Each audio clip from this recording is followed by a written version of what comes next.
radiofármacos usados em exames de última geração, fios de irídio para tratamento do câncer de pescoço, implantes com sementes de iodo como alternativa à cirurgia da próstata, tecidos humanos irradiados para transplantes de órgãos.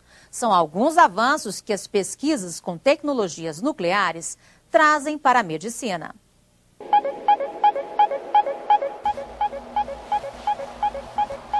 Essa é uma imagem em 3 dimensões do corpo de um indivíduo.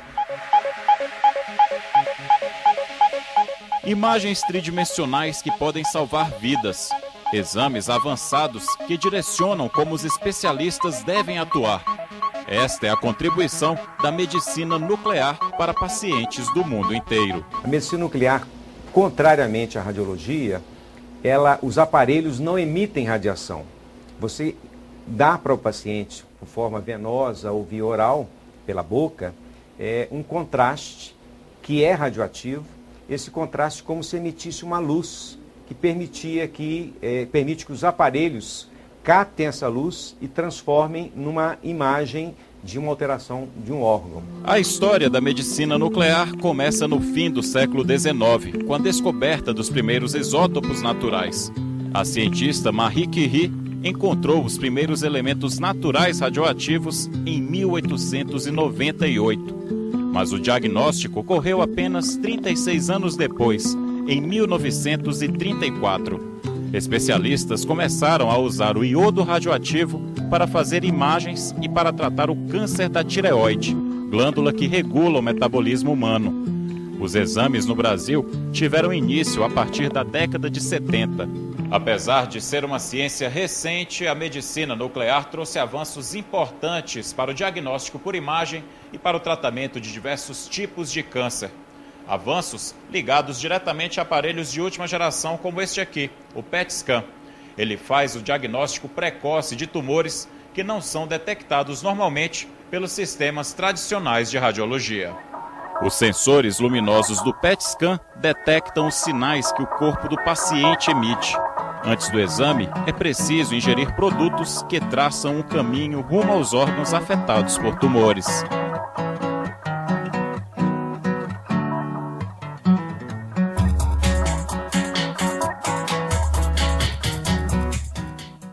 Esse paciente, no cérebro, que é uma das áreas que mais consome glicose no organismo, essa imagem aqui mostra um cérebro normal, não tem nada que é alterado nesse cérebro.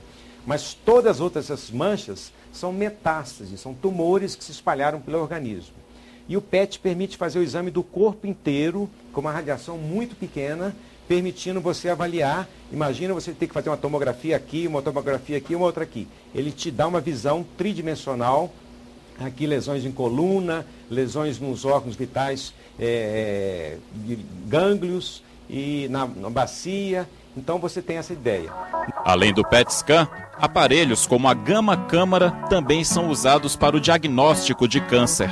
Ela faz imagens que, unidas ao raio-x, detectam tumores em órgãos humanos. Este equipamento é muito utilizado para exames na cabeça e no coração.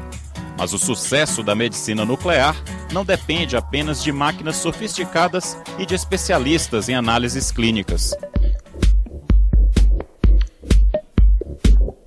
Os radiofármacos são fundamentais para obter as imagens. Quando ingeridos pelos pacientes, eles traçam pontos em volta do tumor que os aparelhos detectam.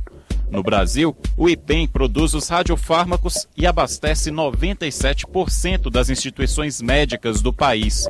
O gerente de pesquisa, desenvolvimento e inovação do Instituto nos levou para o Centro de Radiofarmácia, onde eles são produzidos.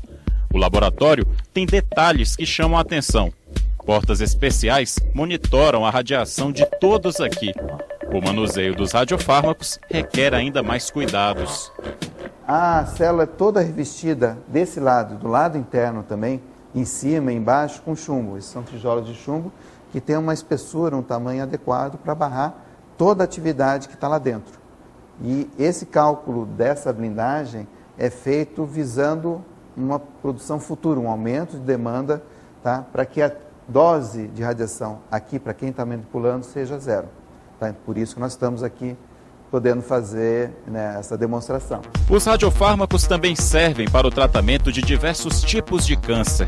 Nesses casos, eles direcionam o isótopo radioativo especificamente para o tumor, sem afetar os tecidos sadios.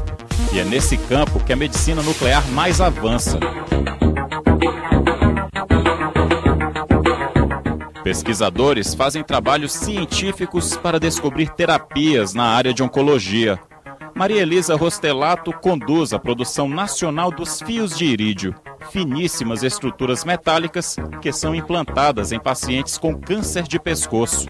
A tecnologia nacional trouxe uma economia de 30% para os pacientes que precisam obter o produto. Agora, a pesquisadora do IPEM quer produzir em larga escala as sementes de iodo, pequenos grãos metálicos com pouco mais de 4 milímetros de comprimento. As sementes de iodo trouxeram avanços ao tratamento do câncer de próstata. Numa próstata vão de 80 a 120 sementes e esse implante é permanente. Essa semente não é retirada do paciente. O implante de próstata não é uma cirurgia. Essa é uma das grandes vantagens desse implante. Você não precisa abrir o paciente. Você coloca as sementes através de agulhas. Essas sementes correm dentro de agulhas. Então, ela não é uma cirurgia. E em 2, 3 dias o paciente já retorna à vida normal. E outra grande vantagem desse implante é que os efeitos colaterais, como impotência e incontinência urinária, são muito menores nessa técnica que na cirurgia de próstata. Porque de 70% a 90% dos homens que fazem cirurgia de próstata ficam impotentes. Com essa técnica, esse número baixa muito. As pesquisas nucleares também são importantes para o sucesso dos transplantes de órgãos. Antes de passar pelo irradiador, eles são retirados dos bancos de tecidos de maneira segura, para evitar contaminação. A importância de irradiar esses tecidos é para ter um nível de segurança maior de que esses tecidos não vão transmitir nenhuma contaminação, nenhuma infecção para o receptor, para a pessoa que está sendo transplantada com esses tecidos. Então, tem vários bancos que já estão irradiando, outros estão se preparando para irradiar esses tecidos. Isso já é feito mundialmente. Nós estamos fazendo isso há alguns anos. Mônica Mator também conduz um estudo sobre a mudança de tecidos humanos irradiados. O objetivo é garantir que a irradiação para esterilizar os órgãos seja feita sem promover alterações moleculares. O material de pesquisa é colocado em uma caixa com gelo seco para ser irradiado. O tecido ele é inserido num gelo seco com um dosímetro. E além deste dosímetro, nós temos o dosímetro externo também, que vai nos dar a possibilidade de verificar se aquela dose estipulada foi a dose realmente que atingiu a caixa e o tecido. As pesquisas, os produtos e os tratamentos de medicina nuclear podem conseguir resultados mais expressivos no Brasil. O país quer construir um reator multipropósito para produzir outros tipos de radiofármacos que ainda são importados de outras nações. E com esse reator, a gente poderia produzir todos os isótopos produzidos em reator, e ele abre, como é um reator de potência maior, ele abre a possibilidade de se pensar mais ainda na exportação dos produtos. E aí eu vou ter, né, uma capacidade produtiva bem maior e eu posso aumentá-la para poder abastecer outros mercados aqui, principalmente na América do Sul.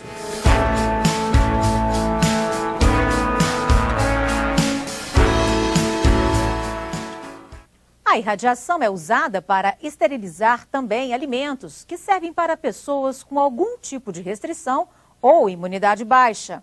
Agora imagine um filé de frango grelhado há 11 anos, prontinho para o consumo ainda hoje. Pode parecer estranho, mas é o que garante a técnica de irradiação dos alimentos. E alguns países só aceitam comprar frutas brasileiras que passem por esse processo. A Organização Mundial de Saúde aprovou a irradiação de alimentos em 1997. Desde então, a OMS recomenda essa prática como a maneira mais saudável para manter os alimentos esterilizados, sem riscos. Realmente eu não vejo, né, a sociedade hoje sem a utilização da radiação, né, para uma melhoria de qualidade de vida ou até para uma segurança alimentar, né? No IPEM, pesquisadores irradiam alimentos como frutas e chás. A composição deles e a chance de alteração molecular é sempre verificada. O grupo alcançou resultados positivos e descobriu que em doses baixas a radiação não afeta as propriedades benéficas dos chás. Nós trabalhamos com flores comestíveis também para diminuir a parte de infestação de fitossanitários, na parte de insetos também que contaminam os alimentos, e essas doses são bem baixas. Então isso é muito bom e muito bem aplicado para o processo de radiação. Boa parte das pesquisas é para garantir que os alimentos que passam pelo irradiador não percam valores nutricionais e ganhem em qualidade ao serem esterilizados. Mas os cuidados não se restringem ao momento da irradiação. O processo de irradiação, ele não é milagroso. Se você tem um alimento que não seguiu boas práticas desde o campo de agricultura, de colheita, de boas práticas de manipulação, até a parte final do processo, tem que ter boas práticas em tudo. É uma cadeia que a gente tem que respeitar. E aí a irradiação ela é aplicável para dar uma confiança final, uma salubridade do alimento. A irradiação de alimentos também é estratégica para a economia brasileira. Países como os Estados Unidos só aceitam comprar frutas que tenham sido irradiadas. As frutas tropicais, quando vão para fora do país, elas precisam ser tratadas para poder entrar em outro ecossistema. Então, muitas vezes as moscas das frutas que existem no nosso sistema natural, eles não vão poder entrar normalmente em outros países. Então, existem as barreiras quarentenárias que normalmente são exigidas nessa comercialização.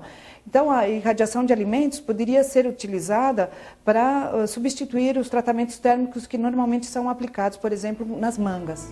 O grupo da pesquisadora Suzy Sábato irradiou 1.500 mangas e enviou algumas delas para serem testadas no Canadá. As propriedades nutritivas e o sabor não se alteraram.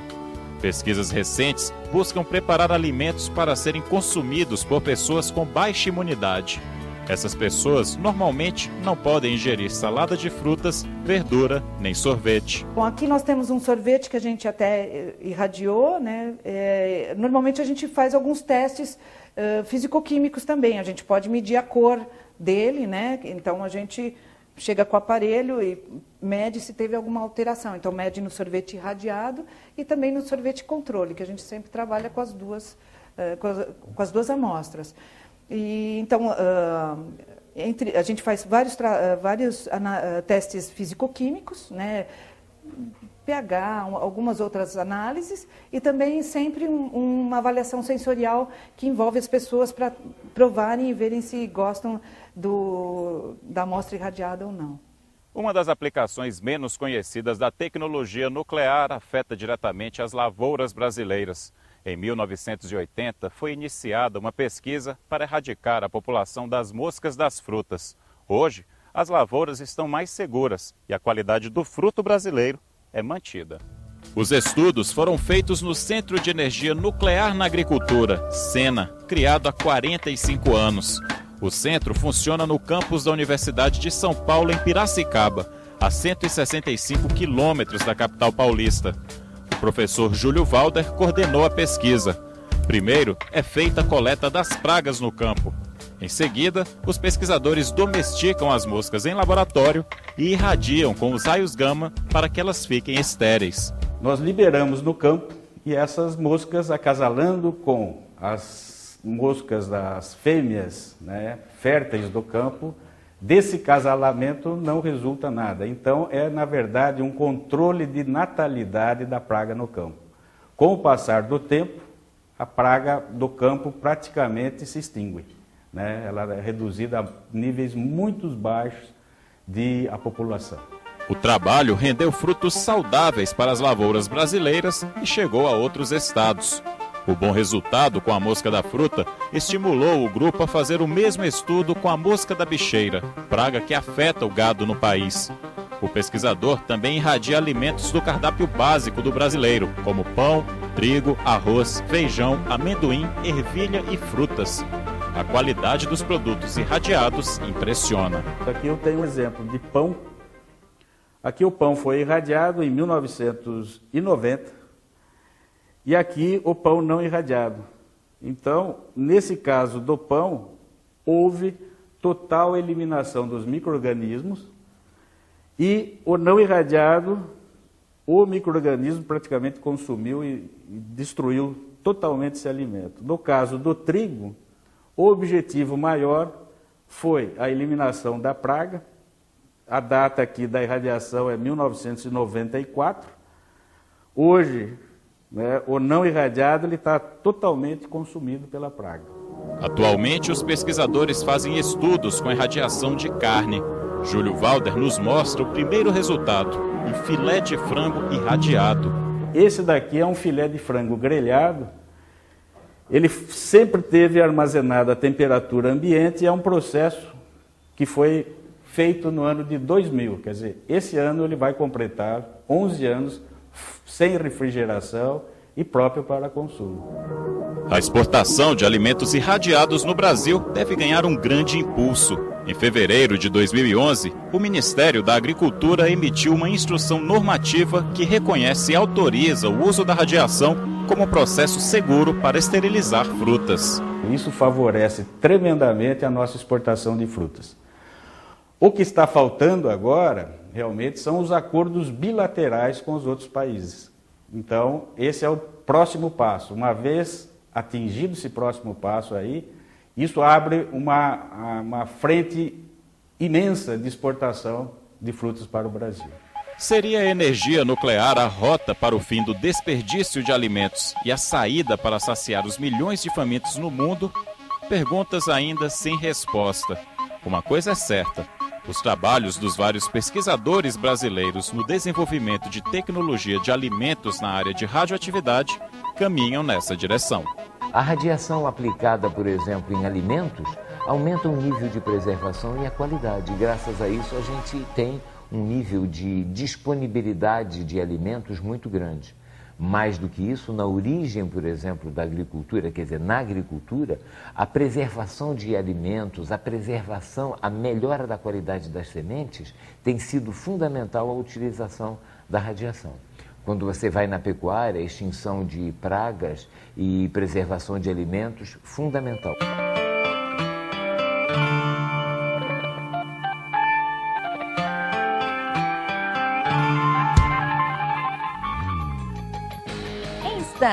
Do campo de pesquisa para as empresas, o mercado dos produtos irradiados. Você sabia que o Brasil vai construir um submarino nuclear? Veja no próximo bloco e não deixe de conferir o programa no portal do Senado na internet.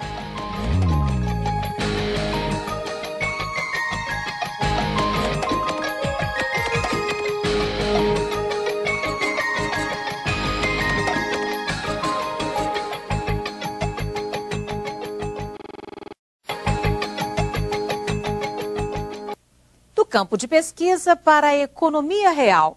Vamos conhecer agora uma empresa que se vale das tecnologias nucleares para conquistar mercados no Brasil e no exterior com a irradiação de vários tipos de produtos.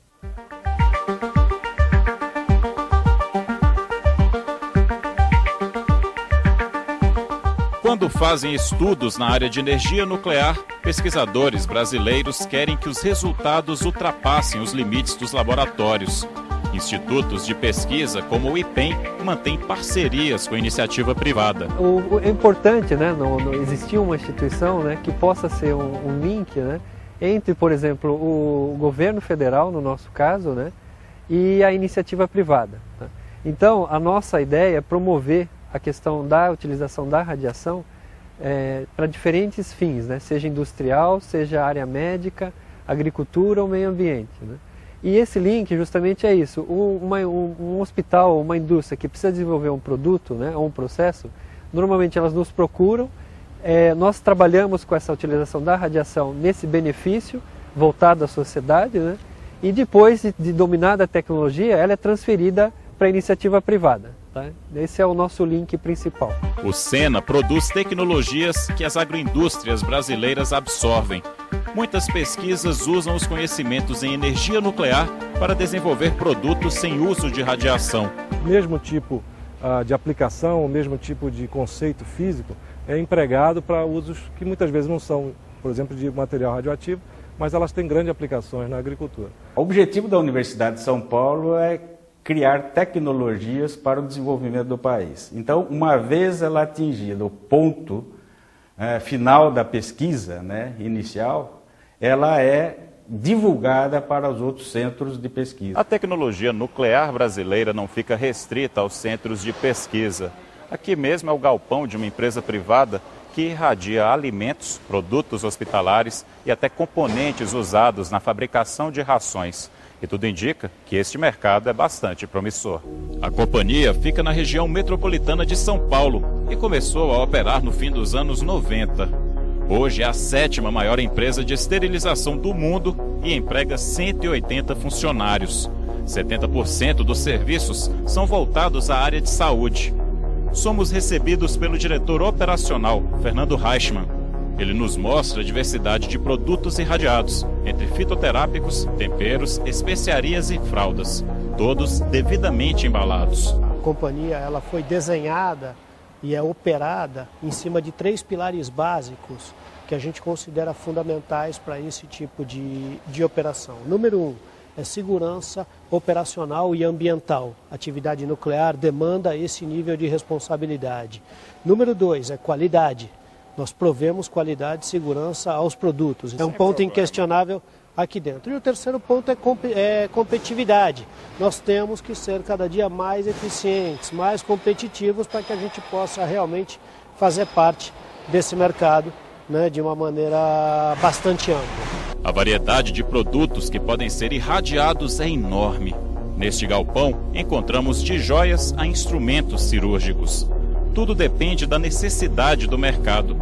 Em 2008, com a crise econômica mundial, a empresa reduziu a irradiação de pedras preciosas.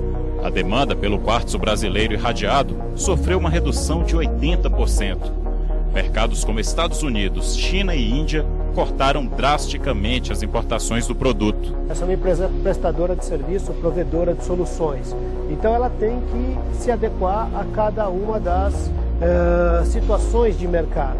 Então a gente já viu o comportamento do nosso negócio mudar algumas vezes em função de situações nacionais ou internacionais, as quais a gente não controla. E sim, tem que dentro de cada nova realidade, a nossa missão é buscar novas aplicações para o nosso processo. O uso de um irradiador torna ainda maiores as exigências para a companhia. A Vigilância Sanitária e a Comissão Nacional de Energia Nuclear fiscalizam regularmente a empresa. A CENEM regula a atividade de todas as instituições que lidam com energia e tecnologia nucleares. Esse acompanhamento é essencial para evitar desvios e garantir a segurança para quem atua no setor e para os consumidores. Eles têm que mostrar que não existe nenhum tipo de vazamento de radiação, eles têm que mostrar que o procedimento deles é seguro e existe inspeção muito mais frequente. Outras instalações que são de muito menor risco, você tem outro tipo de cadastramento, outro tipo de licenciamento. E a gente entende isso como absolutamente necessário, porque dá um suporte para a atividade em termos de segurança.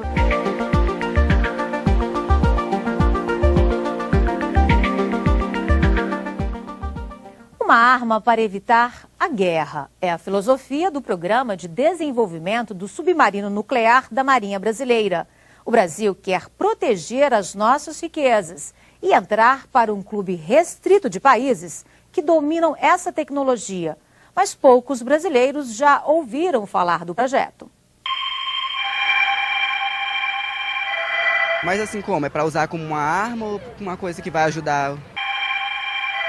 Eu nem estou sabendo disso que está construindo esse submarino. A gente demorou mais ou menos 20 anos para construir um navio, quem dirá para construir esse submarino, né? Eu acho positivo que o Brasil também tem que estar preparado, né? Porque os outros preparam ele, não. Você não vê o ditado que quer paz, prepara-se para a guerra?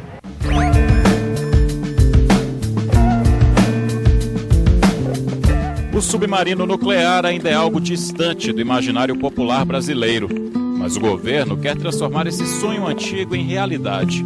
Em 2008, Brasil e França firmaram um acordo de transferência de tecnologia. A Marinha criou o ProSub, Programa de Desenvolvimento de Submarinos, para receber os conhecimentos do país estrangeiro e desenvolver o projeto nacional. O almirante Fragelli coordena o programa. Nós criamos na França uma escola de submarino nuclear. Foi inaugurar em agosto do ano passado, onde ela está transferindo essa tecnologia toda para nós. O mais importante do nosso projeto com a França é a transferência de tecnologia. E nós procuramos a nacionalização aqui no Brasil. Então nós já fizemos contato com 110 fábricas no Brasil, onde a gente possa fazer muitas das coisas que teriam que ser importadas. Já estamos pegando a tecnologia que a França está nos repassando e repassando para essas fábricas, para elas ter uma tecnologia nacional e tornarmos independentes. No segundo submarino nuclear que nós vamos fazer, já vai ser totalmente independente, diferente do primeiro, que dependeu muito ainda de equipamentos importados, etc. 81 engenheiros navais estão sendo capacitados na França. Ao todo, 450 vão participar da construção do primeiro submarino. A obra é complexa. Um submarino nuclear tem 900 mil componentes. Só para termos uma ideia, o Boeing 737 é composto por 37 mil peças. O projeto básico deve ficar pronto em 2015. Mas o novo equipamento só deve mergulhar no oceano 6 anos depois. Todos os testes têm que ser feitos em terra. O que é que nós estamos fazendo? Nós criamos no Centro Tecnológico da Marinha, onde projeta toda a parte nuclear, ela projetou toda em escala 1 por 1, um submarino nuclear em terra, a propulsão do submarino nuclear em terra, que está sendo feito em Aramar, que é o centro de pesquisas da Marinha, e chama-se Labigene. Então nós estamos fazendo em escala 1 por 1 toda a propulsão do submarino nuclear lá. Fica pronto em 2014. E por que tem que ser feito em terra? Porque se você tem tantas dúvidas ainda, tem que fazer tantos testes, que você não pode fazer num submarino. Depois de você dominar todos os testes, todas as dúvidas, você fazer todos os experimentos, é que você pode fazer o que será a propulsão do submarino nuclear. O submarino nuclear não pode correr riscos e não dá certo a propulsão dele. O submarino nuclear é 6 vezes mais veloz que o convencional e consegue navegar por águas profundas por tempo indeterminado. Abastecido por um reator nuclear, ele pode ficar até 30 anos submerso. A bateria dos submarinos de propulsão a diesel dura apenas 5 dias. Após a conclusão da obra em 2021, o governo quer construir mais 3 com tecnologia 100% nacional. Os investimentos serão superiores a 6 bilhões de reais, valor que para a Marinha é considerado pequeno diante da importância estratégica do submarino nuclear. Apenas os 5 países que têm assento permanente no Conselho de Segurança da ONU possuem submarinos nucleares: Estados Unidos, França, Rússia, China e Inglaterra. Para a Marinha, desenvolver essa tecnologia no Brasil pode abrir as portas desse seleto clube. Além disso, o submarino é estratégico para defender as riquezas da extensa costa litorânea brasileira. O Brasil é um país muito rico no mar.